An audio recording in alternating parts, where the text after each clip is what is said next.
Hello and welcome to episode 20 of the Owl About Yarn podcast. I'm Jenny, your host, and I am Owl About Yarn now everywhere online. I've changed my name on Ravelry, so I'm not Jenster79 anymore, I'm Owl About Yarn, just to tie it in with everywhere else. If this is your first time joining me, thank you very much for giving me a try, and if you are a returning viewer, thank you very much for coming back. I know it's been an awfully long time since my last podcast, but a lot happened and there's a lot to tell you about.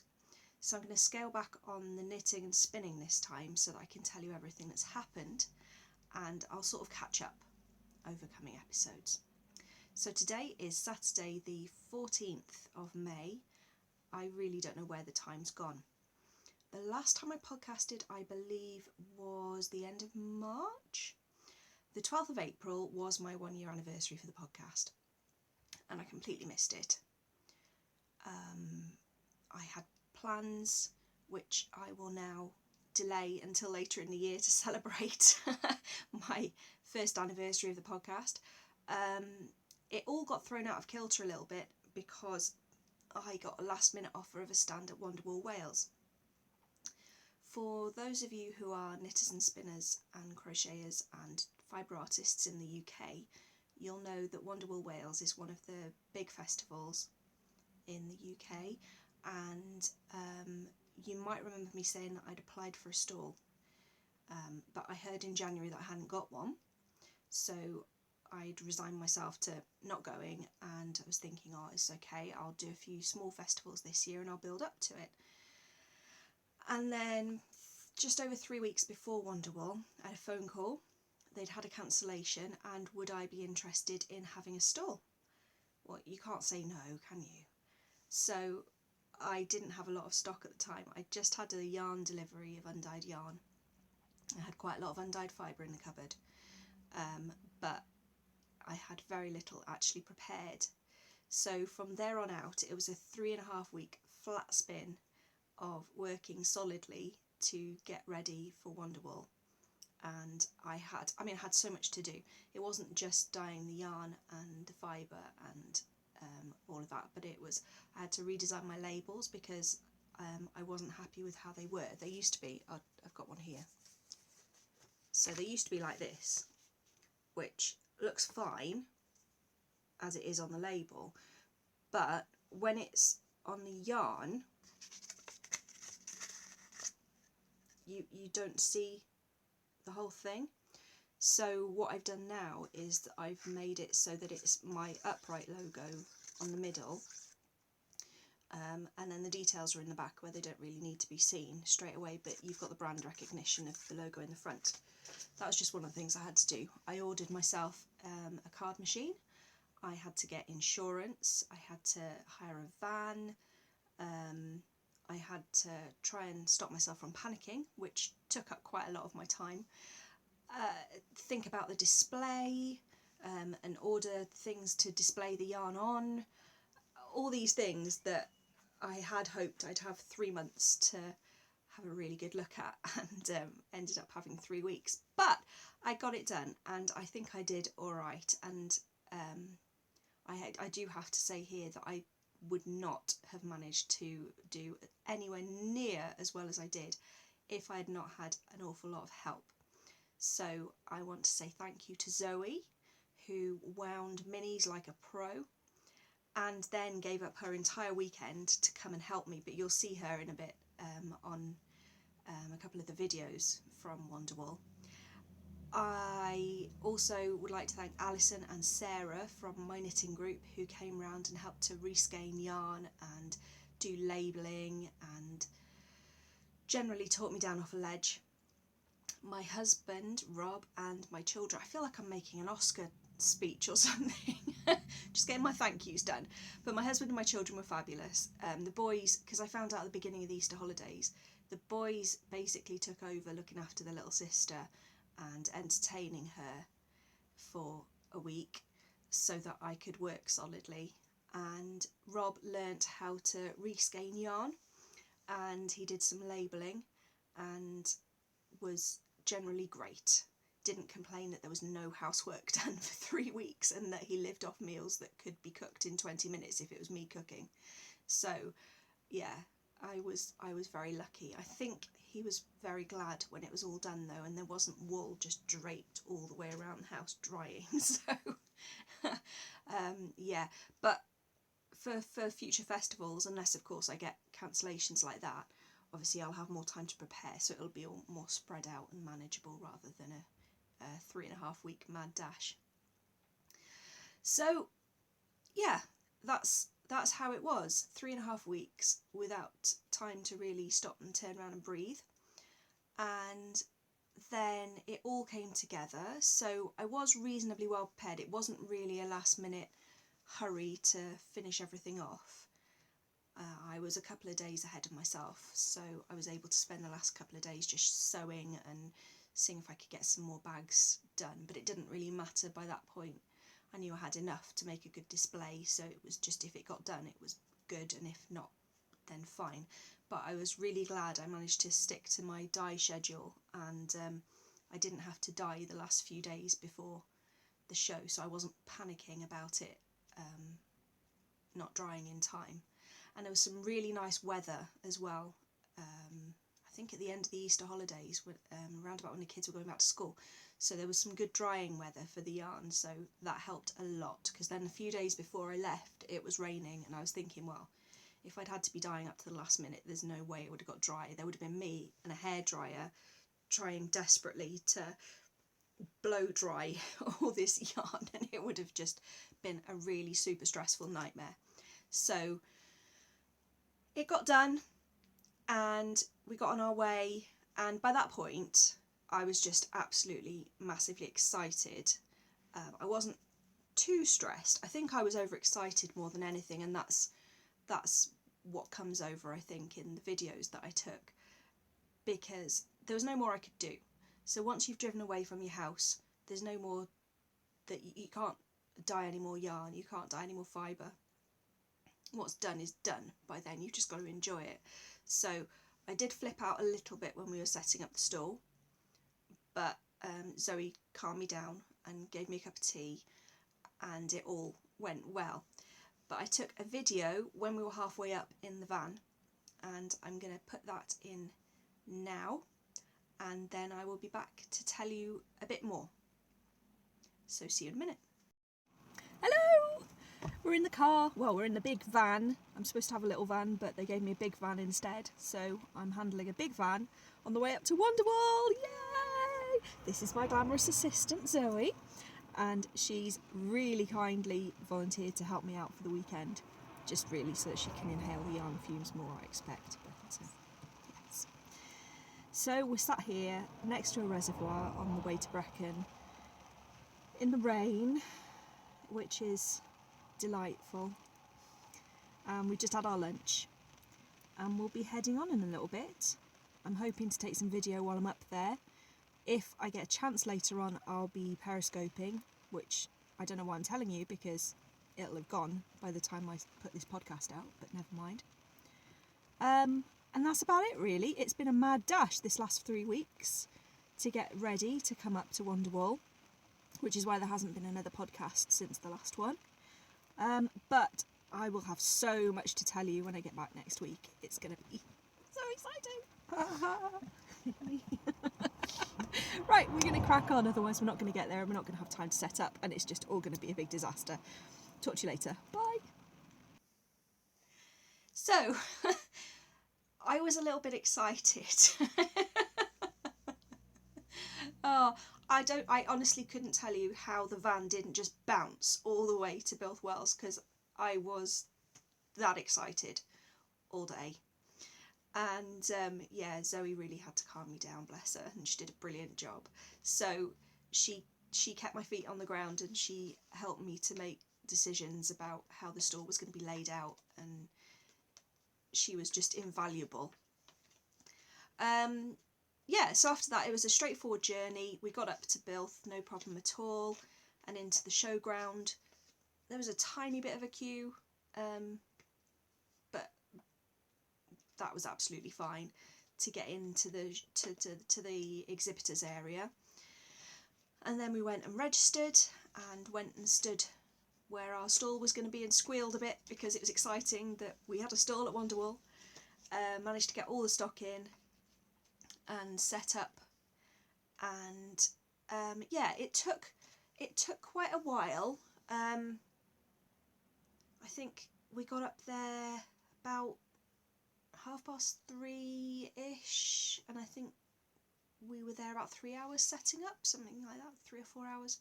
I know we really did, we weren't rushing for quite a lot of it. I wanted to make sure that it was right and looked as good as I could possibly get it, so that was important to me. I really felt that it was very important to make a good visual impression, because quite a lot of festivals that I've been to, you really notice the stalls that, I don't want to say they haven't made an effort, but they haven't given an awful lot of thought to how it's going to look.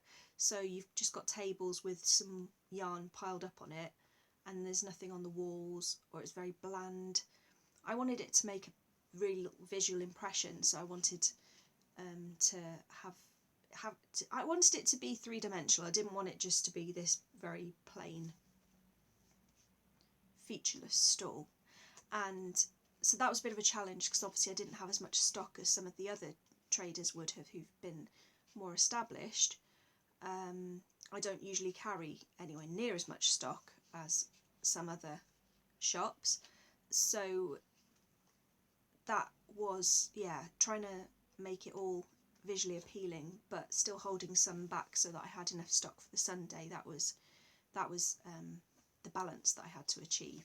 And Zoe, being 6'1", was very keen that I had height in it as well, and that it wasn't just all at table level. But I think that we managed. I was pleased with how it looked, and you'll see that in the video after next.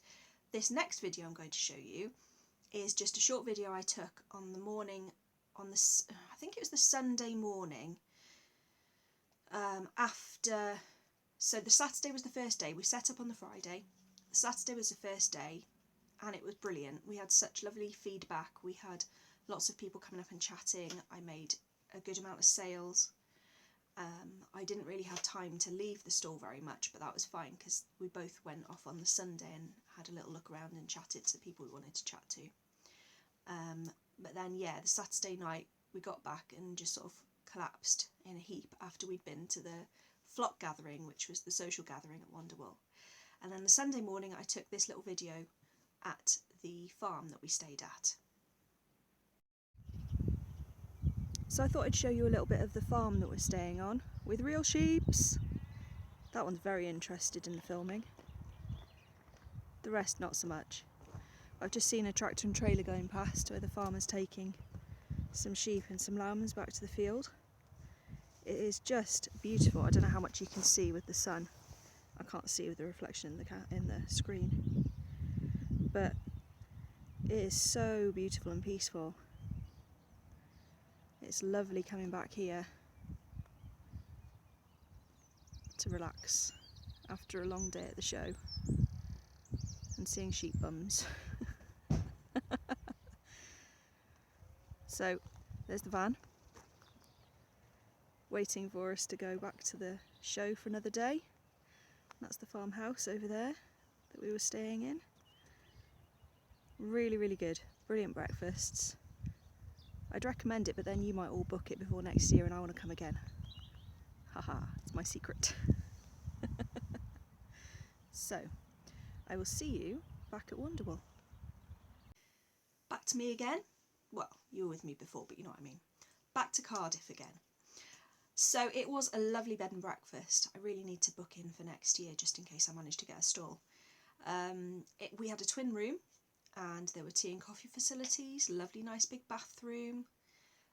It was all very coordinated and prettily laid out. The landlady was very, very friendly and eager to please, and we had a really good breakfast each morning that we were there, which set us up beautifully for the day. So yeah, I wouldn't hesitate to go back. And it was only about I don't know, about 10 minutes, 15 minutes from the showground, so it was an easy distance as well. So yeah, I think I'll definitely have to get in touch with her soon rather than later and book that room again, ready for next year. So that was where we stayed, and we'd done the Saturday, and I've told you about that. So after that video, we went back to the showground. We did a little bit of potching, reorganising some stock, putting new stock out to fill up any gaps that we had.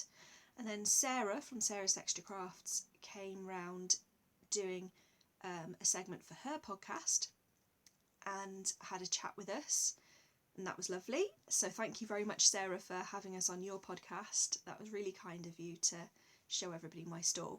That means a lot that you came and took the time to come and have a chat with me.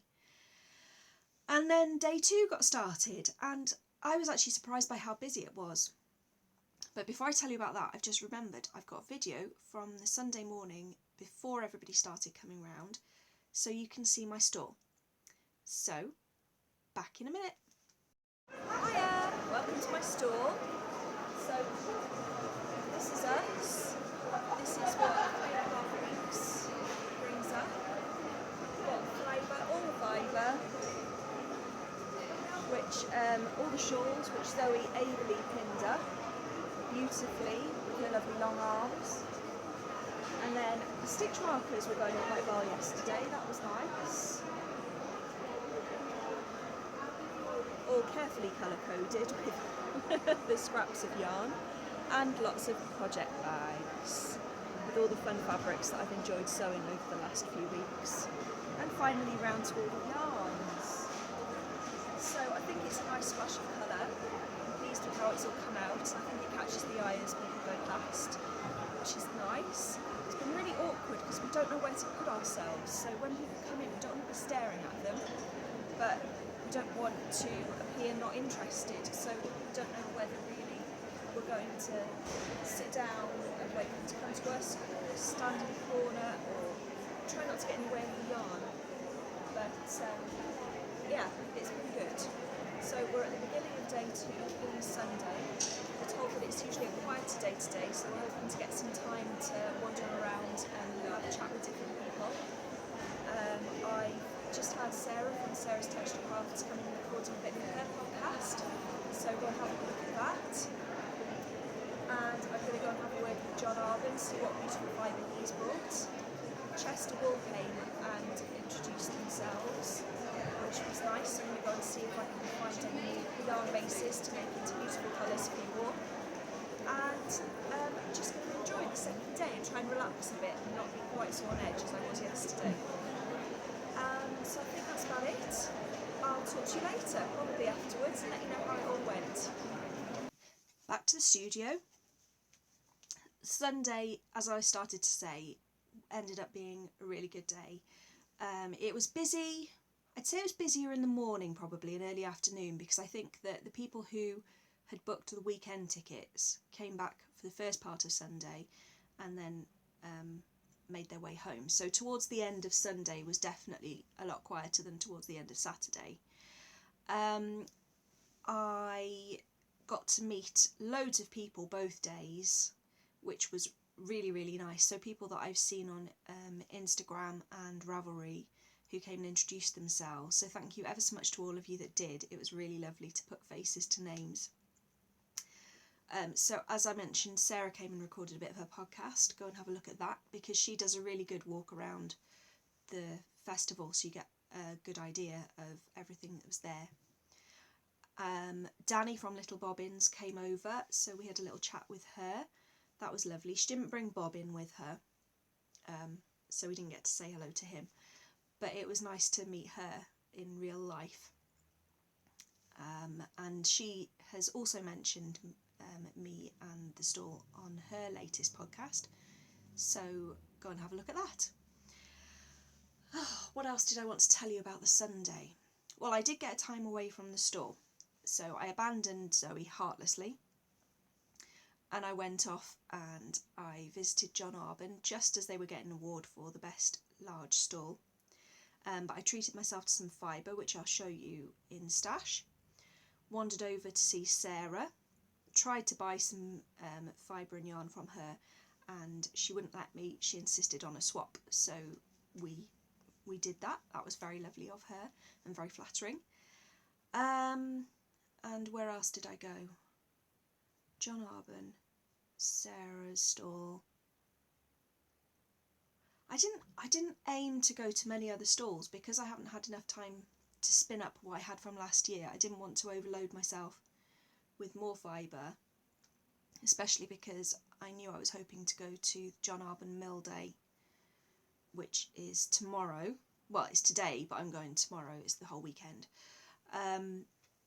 So yeah, I didn't want to get too excitable and buy too much.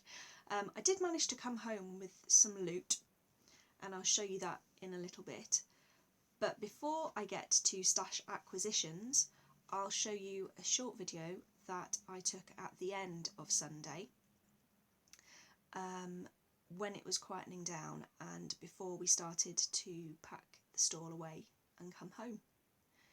So back over to me in Wales. Here we are at the end of the second day at Wonderwool, and almost time to pack up and go home. It's getting a lot quieter. I think most people have made their purchases now and headed off. So a lot of the stall holders are having a nice chat and catching up with each other. But I thought I would just give you a teeny weeny little tiny tour around the area nearest to me and the things that I've been looking at. Zoe, bless her, is exhausted, so she's knitting on her sockhead hat and taking the weight off at the moment. And then, oh, there we go. So this is Hall 1 where we are. Sorry about the wobbling, I don't have a steady cam. And there's all sorts of beautiful projects displayed all around us, and other stall holders.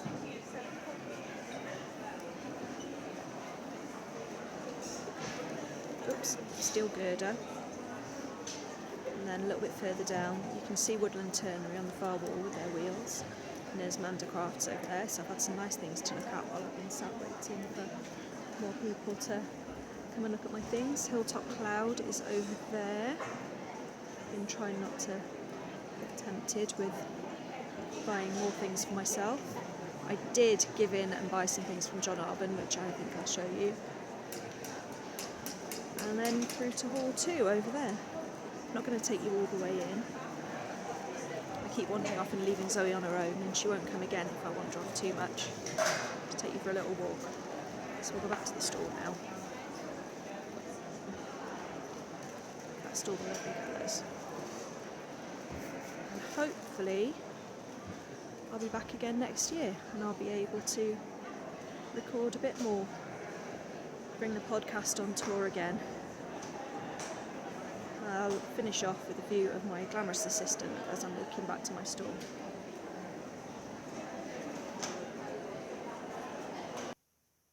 So that was Wonderwool. And you see my stall, and you've seen my glamorous assistant, and you've seen the area in which I was. It was a great position. I was very lucky. I was right slam bang in the middle of the main hall, Hall 1. Not the main hall, you know, there were 3 halls. I was in the middle of the first hall. So yeah, it was really nice position on the end of the aisle, in the centre aisle.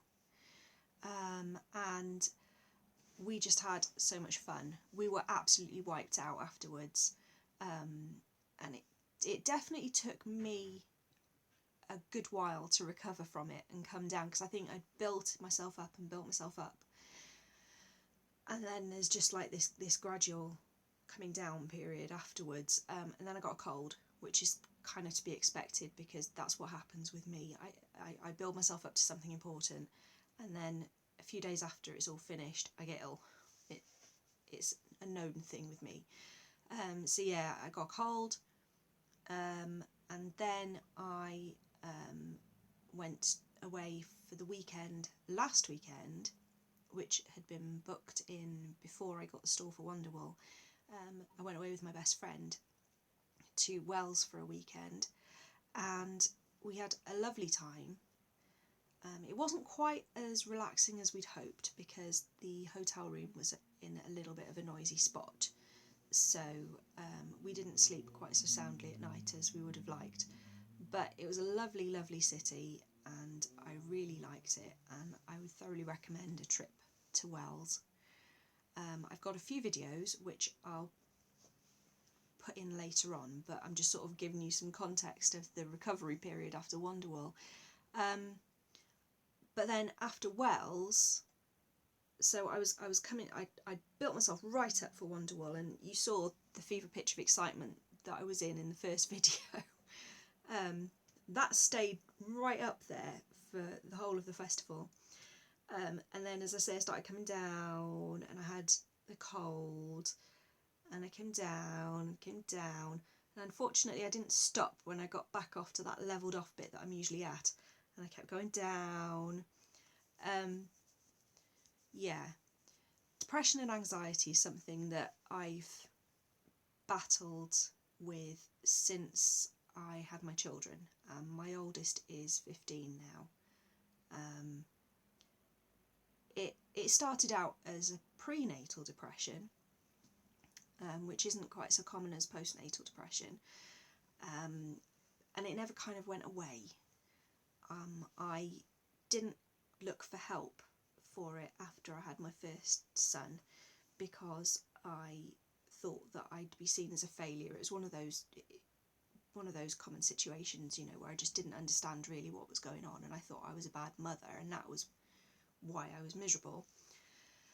So it wasn't really until after I had my second son that I went and got some help, and since then I've sort of recognised the symptoms more and recognised the signs, and I've been a bit better at managing it. But it's these times where you build yourself up and you get really, really excited and happy. It's catching yourself on the way down. I always find that to be a bit of a challenge, and it's quite common for me to dip. So this last couple of weeks has been a bit tough. I haven't really got back into the swing of work. I haven't listed the yarns that I brought back, for example, and it's just the lethargy and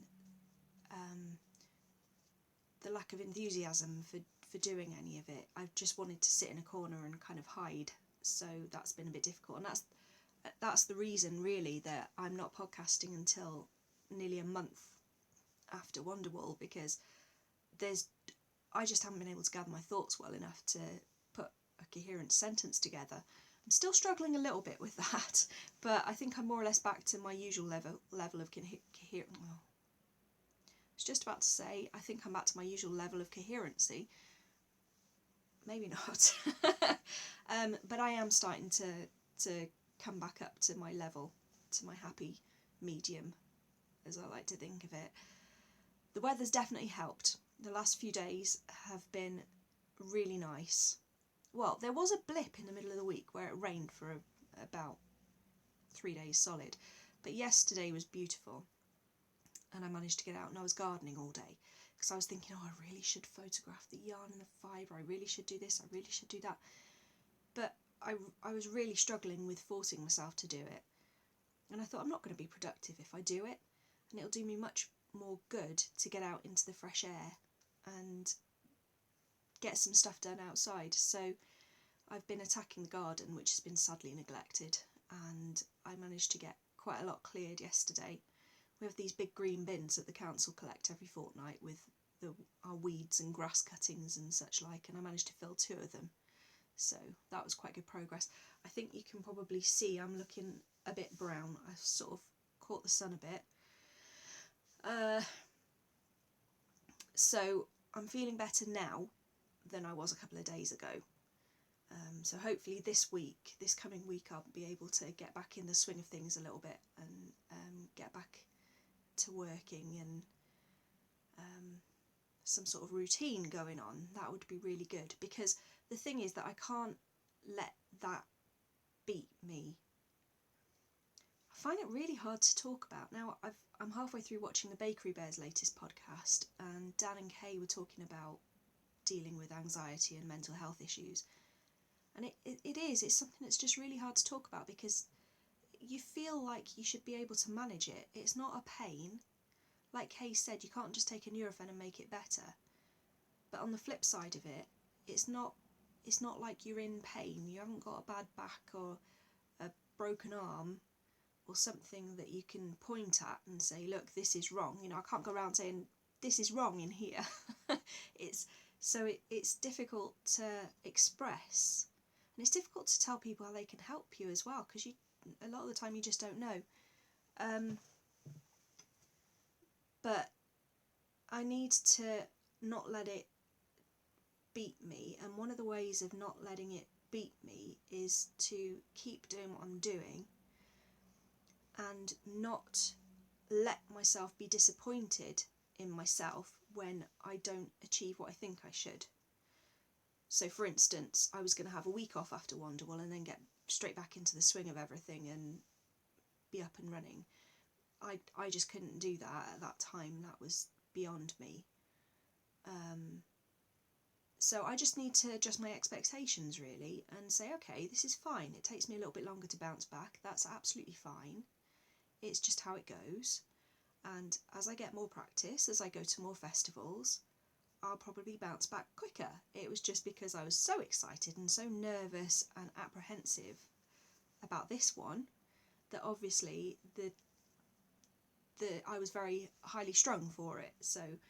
But it's something that I really, really want to do, so I'll work at it. Because if I really want to do something, you ask my husband, if I really want to do something and I set my mind to it, I do it. I achieve it. I'm very goal driven when it comes to things like that. When there's something that I want, I'll do it. So I will get there. It's just that I have to, as I say, I have to adjust my expectations and not beat myself up if I don't manage things quite the way that I think I should. Anyway, I went completely off topic there. I don't know where that all came from. I'm terribly sorry. Let's go into stash acquisitions, because I have a few things to show you from Wonderwool. Not very much, but a couple of nice things. So if I've got a bag full just down here of things that I wanted to show you. My projects are all on the top, so I'll just pop them over there out of the way. The fibre I bought from John Arbon, they had this blend. I think it's merino. I really should have written it down. I might ask tomorrow. I just saw the colours and I was like, oh, can I have some of that? I love it. So there's this sort of almost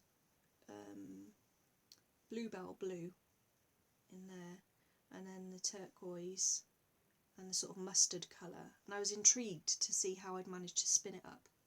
I think that's going to make a really nice 2-ply barber pole type effect. I don't think I'm going to end-ply this one. I think it's going to be a 2-ply. And I've got loads, so I'll get a good few bobbins worth, but I have no idea. Don't ask me what I'm going to make with it. I have not got a clue. Next, I treated myself to 2 bats from Sarah's Texture Crafts, and they are both, this one is merino and silk, and look at that, turquoise and brown. It's called Mint Choc. Turquoise and brown with a bit of silk. Isn't that gorgeous? It's coming up a bit darker. It's not quite that dark, the brown, but the light in here isn't brilliant at the moment. It does make me look more tanned though, so I'm not going to complain very much about it. And then this one is merino and sparkle, and that's chocolate orange. I just love them. I don't know what it is with me and orange at the moment. I'm really on an orange kick, aren't I? I keep on seeing orange and going, ooh, which I think I've been influenced by my oldest son because he really likes orange. But I'm thinking I might apply them together. I think that could be interesting because they'll both have the chocolate colour, but then this got sparkle and this one's got silk, and obviously the orange and the turquoise. But I think that they'll probably go quite nicely. So they're 50 grams each, the bats. So when they're spun and plied together, that'll be a nice amount to make a shawl or something with, and they're really soft. so it's going to be definitely nice for next to my skin. Do you think, can you see me wearing it? No. Yeah, there we are. And I treated myself to a mini skein, if I can find it. Oh dear. There's a mini skein somewhere. Let me dig in my bag. La, la. There it is. Oh, 2 mini skeins I treated myself to. Again from Sarah. And then we've got raspberry chocolate. I was obviously craving chocolate. And Garden at Dusk. And that one's got stellina in it, that's got sparkle. And this one is merino nylon. So they're both going to be going into my memory blanket. And they might get to be, because they're 20 grams, so there's a good amount. I might use them as toes and heels and cuffs or something as well, because there'd be enough for both, I reckon. So that was lovely. I did go to the Knitting for Fun stall as well. Knitting for Fun? I think that's what it's called. Bought myself a Zauber ball. Again, there's orange in it. Isn't that a surprise? Are you surprised? I'm really surprised. I don't know what this is going to be yet. I'm that sort of a yarn buyer. I'll build up a stash that looks like a small yarn shop, and then I'll look at the stash and go, oh, I think I might make one of them. Oh yeah, I have got the yarn for it because I've got everything in my stash. So yeah, Zauber ball, das Original Zauber ball, and it's 75% superwash wool and 25% nylon. So it could be socks. Making quite a lot of socks at the moment. I'll tell you about that in a minute. It might not be socks. We'll see. But I think I've still got a Zauber ball from last year or the year before that I haven't knitted yet. I really should knit one of them. I'll have to pick a good pattern. Do you have any suggestions for good patterns for Zauber balls? Let me know. Answers on a postcard to the usual Ravelry group address if you wouldn't mind. That would be lovely. And then that was really... Oh no, I bought some fibre from John Arbon. This is Carino, which is what's the word? A cross. It's from a sheep, which is a cross between a Corriedale and a Merino. And I was intrigued because it's not quite as soft as Merino, but it's definitely next to skin soft. It's definitely wearable. Definitely, because Merino can be quite silky, can't it, and very fine. I'd say this is maybe like a BFL, but it felt really nice, and I thought, well, I'd love to see how it takes colour. And I love their comb tops, John Arbon's comb tops, so I thought, well, I'll give that a go, and if I like it, maybe it'll get added to my fibre bases that I spin. So there's not really a lot for you to look at, just undyed fibre, but it does feel very nice. So I'll be dyeing that up when I next have a dyeing session, and then I will spin it and I'll let you know what I think of it.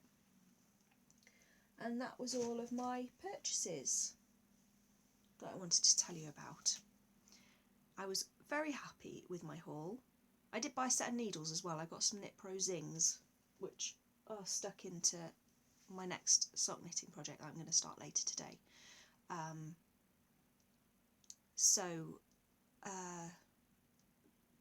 I just wanted to give them a try because I've got the Higher Sharps and I've got the Knit Pro Carbons. So I thought, wow, they're pretty. I'll try the Knit Pro Zings, and I quite liked them. I seem to remember a few people saying that they had very blunt tips and you had to be careful. So I went through the packets and I picked the ones. They're all blunt, but I picked the ones that weren't flat blunt. You know, they were still shaped a bit on the end. So, and I've knit a pair of socks with them, which I'll show you in a minute in finished objects, and I'm very happy with them. So I'd recommend them myself. But maybe if they do have this thing where sometimes they're completely flat at the ends, maybe buying them in person is a good idea rather than online. I know that's why I bought them in person at the Wool Festival, and I'd planned to do that. So yeah, that's my very short review for the Knit Pro Zings. They're good. On to finished objects. I have 3 pairs of socks finished to show you. One of which I was knitting last time, but that's not going to be the first one I show you because it's not on my blocker. That's the one that I'm going to be starting soon. That's what I'm doing now, so it must be in here. Yes, so I think I told you last time, or it might have been on Instagram if you follow me there, I was going to knit this yarn, which is one of mine. It's a merino, oh look at that, there's the hair on it. It's a merino nylon blend, and it's called Pollux, inspired by the artwork of Jackson Pollock. And yes, I did, I showed you, because I showed you a picture of the picture that inspired it as well. So that's the yarn, that's what I've got left, which is probably about 30 grams or so. And here is one of the finished socks, mainly because I could only find one of my homemade sock blockers. But I knitted blueberry waffle socks, and I was pleased with how the colours came out. I think that it does reflect Jackson Pollock's style of art quite well, the way that it's knitted up. I used slip stitch heel flap, and I changed it and did a rounded toe. They're knitted on 2mm higher sharps, and I cast on 64 stitches, and I'm really pleased with them. So these were going to be display socks for the stall because I need more things to display to show how things knit up.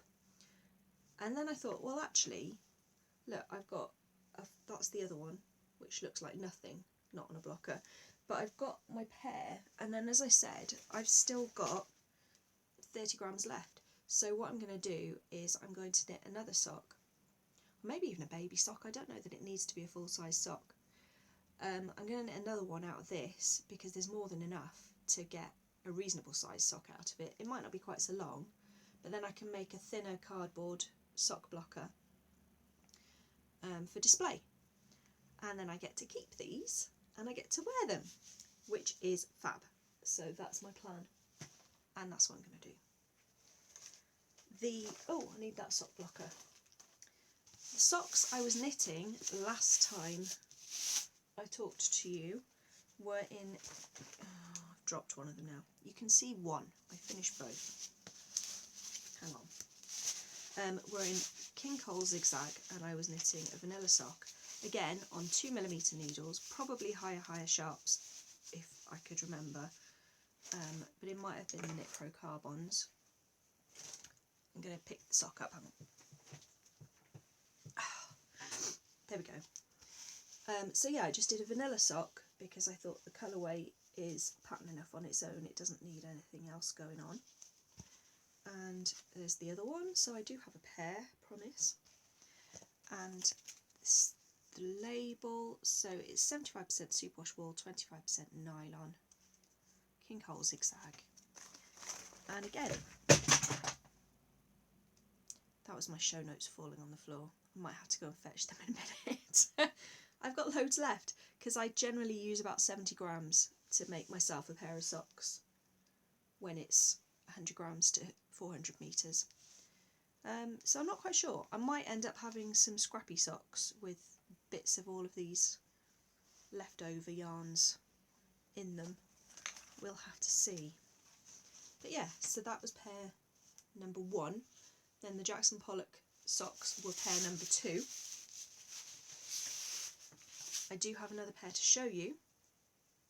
I'm going to go and fetch my show notes first though, otherwise I know I'm going to forget something important that I wanted to tell you. So I'll be back in a minute. I'm back. I've rescued my notes. I have picked up the next project, and here we go again. Let's see if I can get through this without knocking things over again. My next finished objects, I only finished last night, are these. I have to come back. They're quite long socks. So these are knitted out of my yarn. If you've been following me on Instagram, and I think I've put them on Ravelry as well, you'll see that I dyed up some cakes of yarn. It's a kind of an experiment, and I didn't have time to knit one up and see how it would turn out before Wonderwool, so I was determined that when I got home I was going to knit some up for display again, so that I'd be able to show people how they knitted up. And I thought, well, socks on a plain might be quite a nice pattern because it's not too difficult, but there's just that little bit of detail rather than knitting vanilla socks. And because these are sort of nearly knee high, if you had somebody with skinnier legs than me, because they stretch out on me, so it's just as well they're not for me to wear. But if you had somebody with skinnier legs than me, they would be nearly knee high, and that's quite a lot of sock to knit. So I've got these really glamorous cardboard cutouts, which I'm going to trim before I display them on a stall. And if I put it closer, you can see the cable running down there, and the socks on a plain pattern. And these are the socks that I knitted on my new Knit Pro Zings. And as you can see, it starts off this blue, and then it works up through blue and pink, pinker, pinker, pinker, to pink and purple, purpler, purpler, purpler, purpler, until you get to the end. There was a bit of a zigzag there. I haven't woven in the ends, that's why. It won't be such a zigzag when I've done it properly, I promise. Perhaps I should show you the other one. So that's not brilliant for the colour, but you get an idea of how it goes up from pink to blue, from blue to purple with the pink in the middle. But yeah, so they'll be going on the stall next time I have a show, so that I can show people how they knit up. I think that's looks fairly interesting. It's a bit different from your usual gradient, isn't it? That was, as I say, the socks on a plain pattern using my new Knit Pro Zings 2mm needles, and I used nearly all of my 2 50-gram cakes that I had in the merino nylon cuddly owl, and I had maybe I definitely had less than 10 grams each of the two. There were only tiny little balls like that left at the end. By the time I was like, they're long enough, it's fine, we're done. Moving on. So that is all of the socks that I've been knitting. My husband's auntie, did I tell you about my husband's auntie last time I casted on this shawl? Yes, I did. Cast on this shawl for my husband's auntie who's going through cancer treatment at the moment. And this is another one that I finished yesterday, so it's not blocked. The ends aren't woven in, and I haven't done, I'm going to make some little flowers and stitch them on to make it a bit prettier. But here is my TGV unblocked shawl. If you can see, I had to cast off in a slightly different colour, which isn't that obvious a contrast in real life, or that would just be appalling. But this was in Cantering Crow Colourworks, and I think it's kind of a sport weight. And I used, as I say, I used the entire skein, had to cast off in some sock yarn held double. And I think I used a 4mm needle, but I will take pictures of this when I've blocked it and put the flowers that I'm going to make on it, and before I send it off. So just in case I podcast after it's done, I'll be able to show you a picture, or at least there'll be a picture on my Ravelry page. And that's all my finished objects. I just sort of sunk down then, didn't I? That's all my finished objects. And my stash.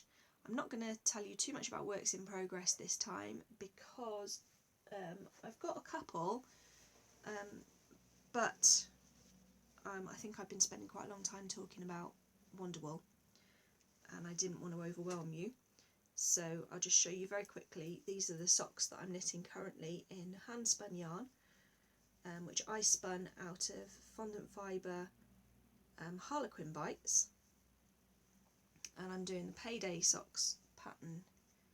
Oh, I do apologise for the light, it's terrible. Oh yeah, and this is where the brambles viciously attacked me in the garden yesterday. That's why I'm scratched all to hell.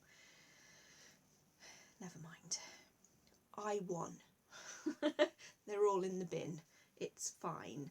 And I'm going to go and poison the stumps so they'll never come back. But they did put up a good fight. So yeah, I'm pleased with these. They're going to be over socks because they're quite baggy. So they're going to be sort of house socks for the autumn time. And I'm not too far from starting the toe. So I've so it's the Payday socks pattern. I cast on 60 stitches. I'm using 2.25mm needles because I wanted them to be sort of slouchier socks. I did reduce down to 58 stitches after the cuff just so they'd be a bit more fitted around my foot, and I've done a knit one purl one section under my instep to make them a bit more fitted so that they don't fall off, basically. I'm pleased with how that's knitting up. I love the stripes. I'm glad that I spun it that way. And I'm looking forward to finishing that one, and then eventually I will knit the second one out of the other ball, and that'll be great. And that's all the works in progress that I want to show you today, and that was a very quick summary just because that's what I've been working on today. So talking about knitting socks, I'm getting strategic with my sock knitting. If you'll remember my Ravelry group, pardon me, you will see that I have a socks and shawls knit along going on, which I believe I should know this. It's my group and it's my knit along. I think it's going till the end of July. It's either the end of July or the end of August. I know it's quite a long one.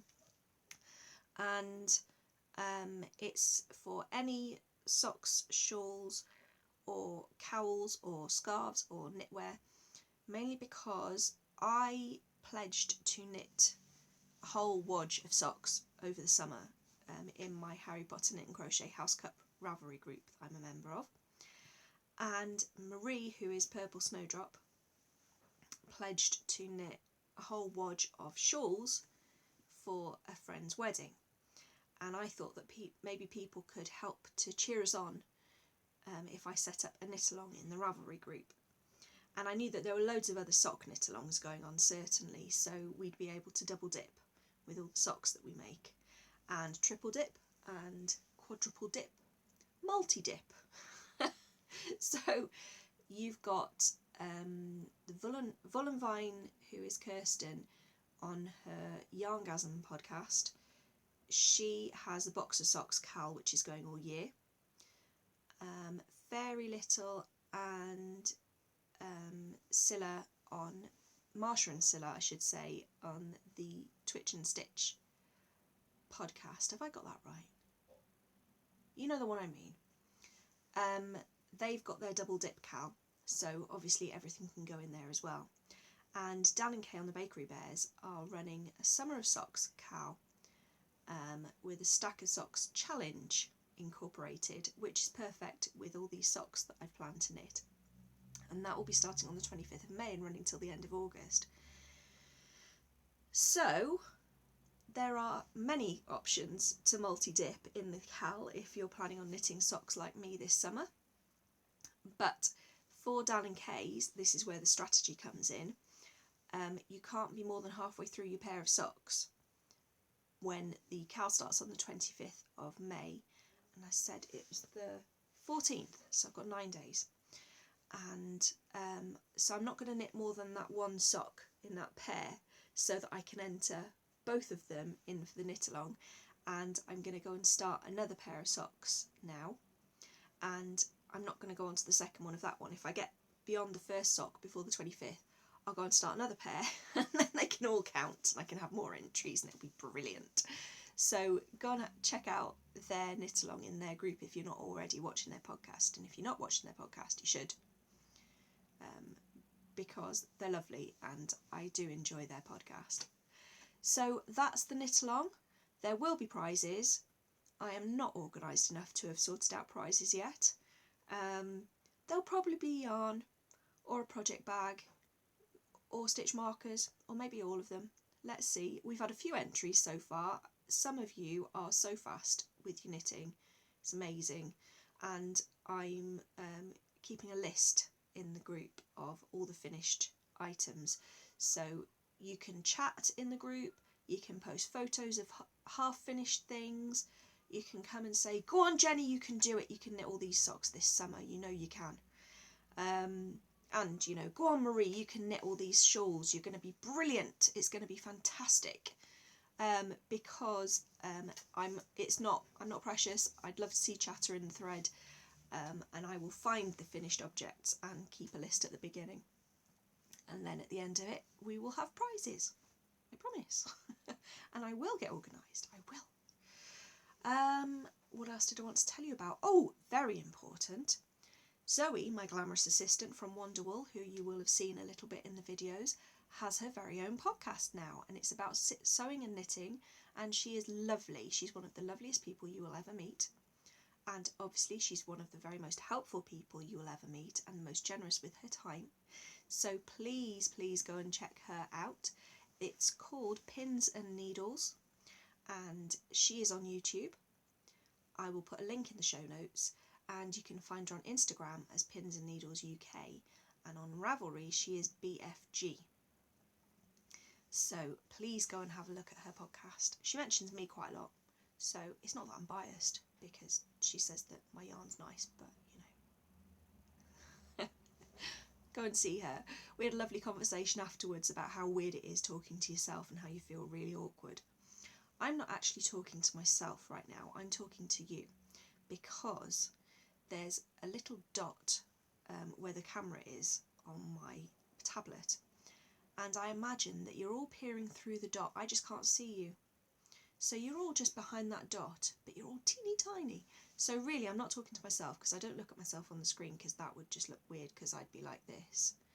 This is me looking at myself on the screen. I stare at you all through the lens of the camera. And that's how I get over it feeling weird to be talking to myself.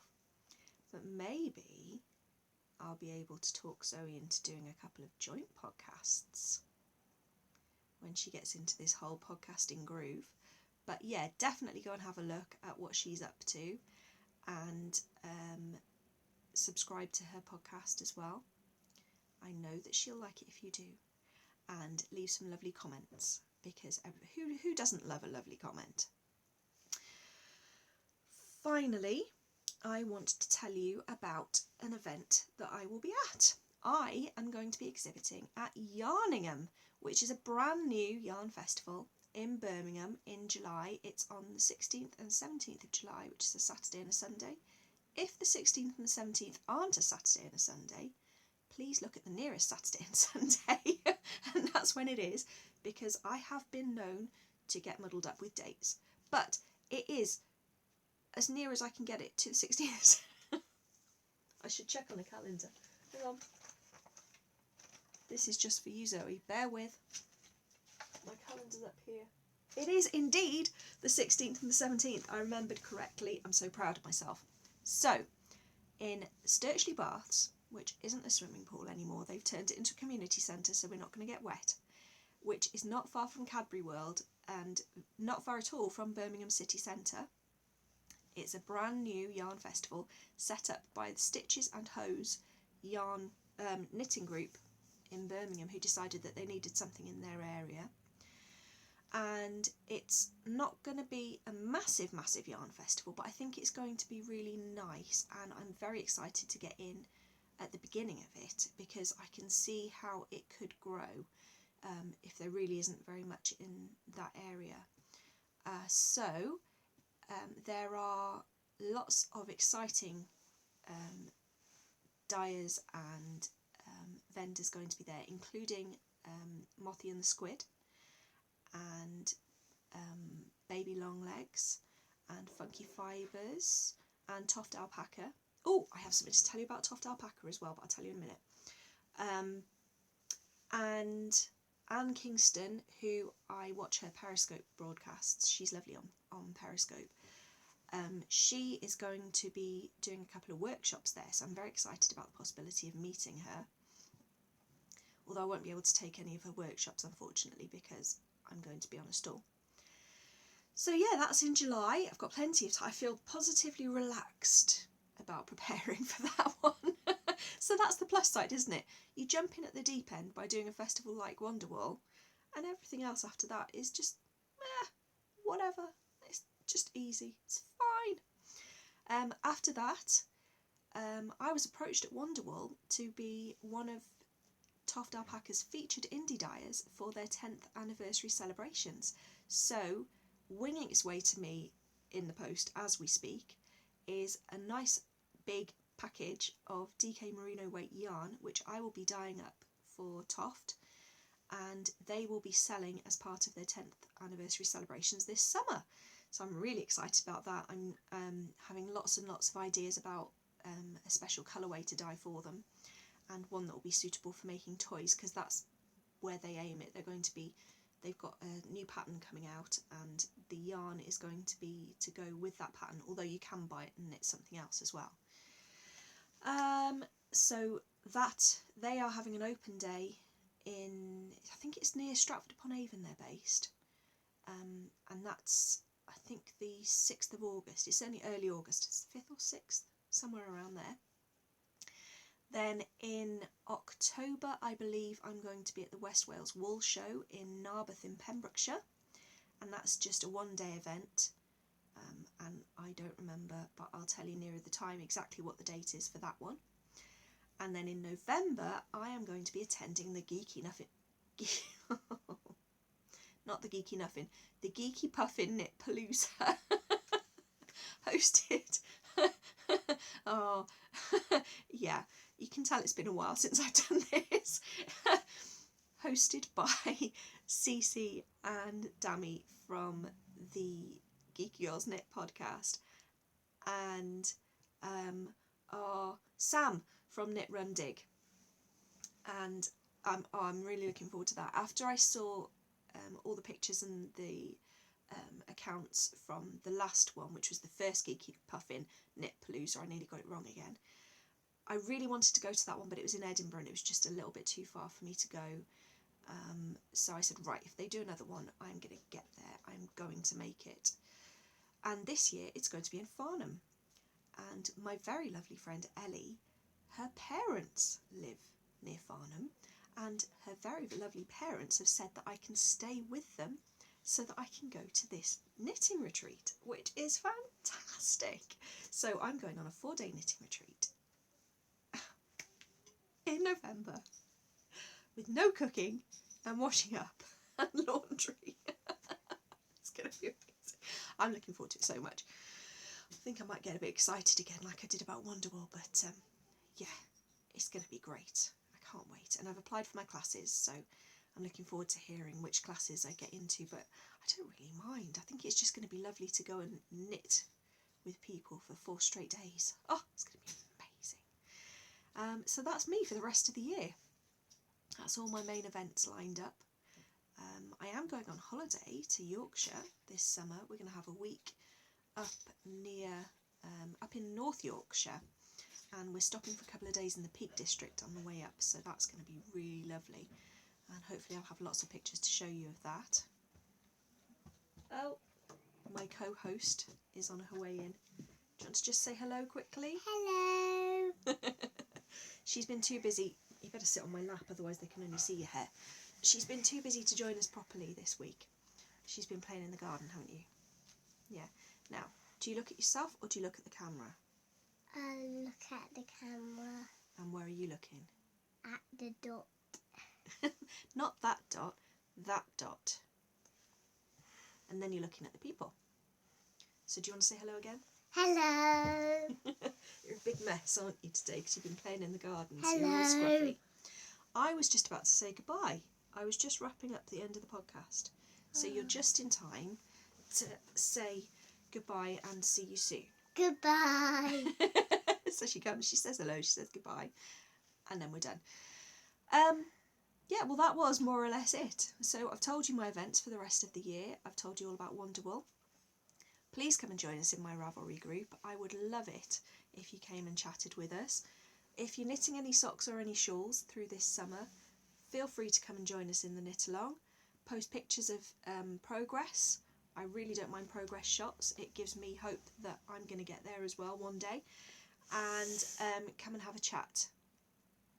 As I said, I've changed my name on Ravelry now, so I'm Owl About Yarn everywhere, so it's easier to find me. And I will be back at some point. I'm hoping to be able to record a bit of the next podcast, on my visit to John Arbon's mill tomorrow. What are you doing? Natter. But until then, thank you very much for joining me again, and I will speak to you soon. Bye! Bye.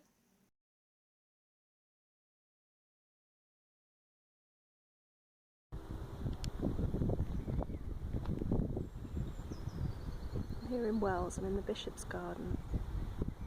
It's just beautiful. It's so tranquil. And there are some wilder gardens over there. The bluebells. Apparently it was a sea of snowdrops until a few weeks ago.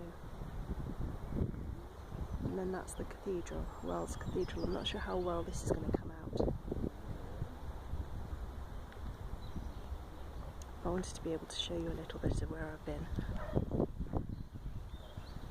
And then these are the actual wells and the pools that the wells bubble up into, that they spring up into. There's Maria over there saving us a bench. The water moves really fast, so it's deceptive how much water comes from the Mendip Hills down into Wells and then springs up. We've just been on a guided tour, and the guide told us where the water all goes to and comes from. It's fascinating. It's a lovely tranquil place. So I'm going to go and sit over there with Marina and relax, drink in some of the peace and quiet that there is here. And then later on we're going to go and visit the cathedral. It's supposed to be stunning inside.